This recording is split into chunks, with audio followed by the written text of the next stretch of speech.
Ναι, γεια σας. Ναι, γεια σας. Χρόνια πολλά. Από Θεσσαλονίκη παίρνω. Ήθελα να κάνω μερικές ερωτήσεις στον Άγιο Βασίλη σας. Σε αυτό το πετούμενο Άγιο άτομο με τα δώρα. Αυτή τη φιγούρα της Coca-Cola.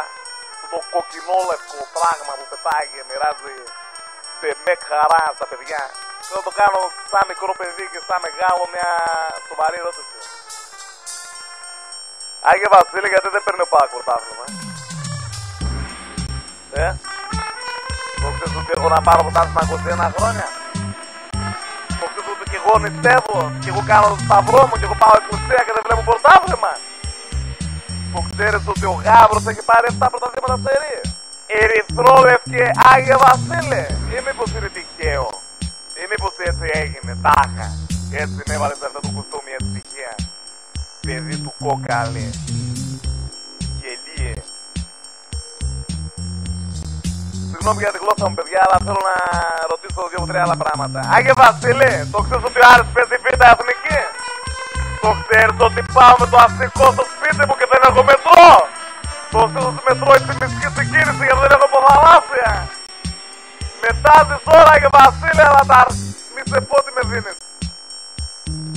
Η τρακόν παιδί του κόκαλη. Η πτάμενη σταχτοπούτα.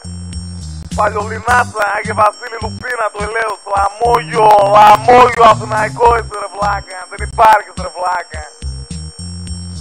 Ένα όνειρο, ένα ψέμα είσαι.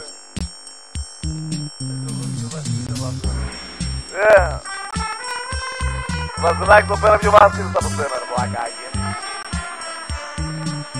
Τι θέλω να σε πω, να σου πω επίσης Άγιε Βασίλη, φέτος από μένα δώρα δεν θέλω να με φέρεις, να με κάνεις. Εγώ θέλω από σένα μια ευχούλα να με ικανοποιήσεις. Γίνεται το να μην ξανάρθεις στη Θεσσαλονίκη?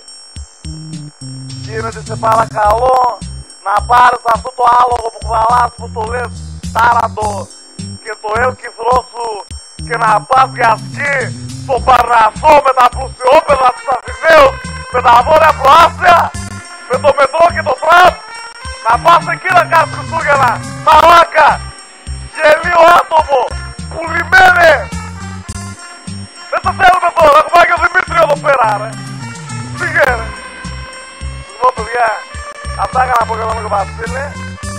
Ό,τι ακούσατε, γεια σας και περαστικά σας. Άντε, χρόνος.